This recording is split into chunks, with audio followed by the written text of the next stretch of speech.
Hello everyone, I hope তোমরা সকলে খুব খুব ভালো আছো। আমিও খুব খুব ভালো আছি তোমাদের ভালোবাসা এবং আশীর্বাদে। তো প্রথমেই দেখো আমি কোথাও একটা এসেছি, তোমরা দেখে নিশ্চয়ই বুঝতে পারবে। তো চলো প্রথমে একটু ঘুরিয়ে দেখে নিই, তারপর তোমাদের সাথে কথা বলছি কোথায় এসেছি।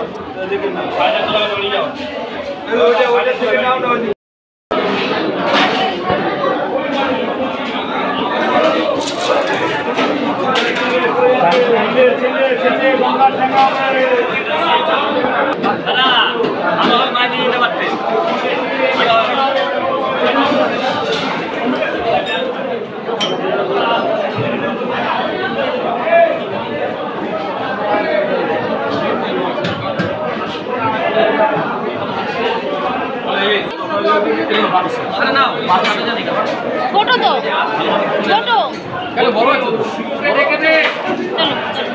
ছোট 1200 বলছে। চলো মাছ দেখে কেমন খেলছে দেখি।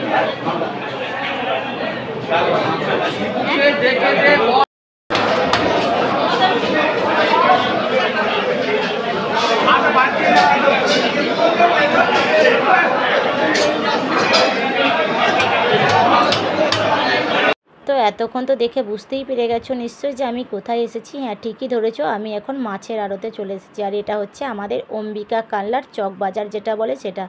নিশ্চয়ই আমার এলাকার যারা আমার ভিডিও দেখো তারা তো বুঝতে পারছো চক বাজারটা কোথায়। যারা জানো না তাদেরকে বলে দিই, এটা আমাদের অম্বিকা কালনার সবথেকে বড় মাছের আড়ত। তো সেই মাছের আড়তেই আমি এখন মাছ কিনতে এসেছি। আজকে অনেক দিনের ইচ্ছা ছিল একটু মাছের আড়তে গিয়ে দেখে শুনে মাছ কিনবো, তার কারণ গ্রাম থেকে বা কাছে পিঠে তো মাছ কেনাই হয়, দূরের মাছ কেনা হয় না। সেই জন্য আজকে মাছের আড়তে এসে মাছ কিনবো ঠিক করেছি। তো শেষমেশ এই মাছটাকে পছন্দ হয়েছে। অনেক মাছ দেখে শুনে সব মাছই পছন্দ করবো না, কিন্তু দামগুলো ছিল কিন্তু আগুন ছোঁয়া। তো সেই জন্য প্রথমে ওই মাছটা দিয়েই বউনি করা হয়েছিল। তারপর এখন এসেছি ইলিশের দিকে। তো একটু ইলিশ মাছও নিয়েছি, শুধুমাত্র একরকম মাছ যে নিয়েছি সেটা নয়, আমি কম করে 3 রকমের মাছ নিয়েছি আজকে। ওই যে ওই মাছটা দেখলে ওটার নাম আমি জানি না, যাই হোক নিয়েছি। ওটার ওয়েট ছিল 3 কিলো 800 মতো। আর এটা নেওয়া হলো ইলিশ, আর তারপরে চিংড়ি মাছও নিয়েছি। 3 রকমের মাছ আজকে নেওয়া হয়েছে। যদি বলো বাপের বাড়ি না গিয়ে কেন তুমি মাছ কিনছো, তার কারণ কয়েকদিন আগে আমাদের বাড়িতে একটা বিপদ ঘটে গেছে, খুবই সমস্যার মধ্যে ছিলাম। আমি পোস্ট করেছি, তোমরা দেখেছো যে নার্সিংহোমে আছি। সেই জন্য আর কি এবারে বাপের বাড়ি আর যাওয়া হয়নি, তাই বাপের বাড়ি না গিয়ে শ্বশুরবাড়িতেই ষষ্ঠী। আর এখন দাদুকে দিয়ে মাছটা কাটিয়ে নেওয়া হচ্ছে। এই যে এই মাছটা আমরা নিয়েছি। তো দাদু কাটাকুটি করুক, ততক্ষণ আমি বাজারটা একটু ঘুরে নিই। আমার সাথে তোমরাও একটু বাজারটা ঘুরে দেখে নাও। আর আশা করছি তোমাদের সকলের মাছের আড়তটা খুব ভালো লাগবে। মাছের আড়তটার থেকেও তোমাদের মাছগুলো দেখে বেশি আনন্দ লাগবে। তো তোমরা যারা যাওনি তাদের অনেক অনেক ভালো লাগবে, এটুকুনি বুঝতে।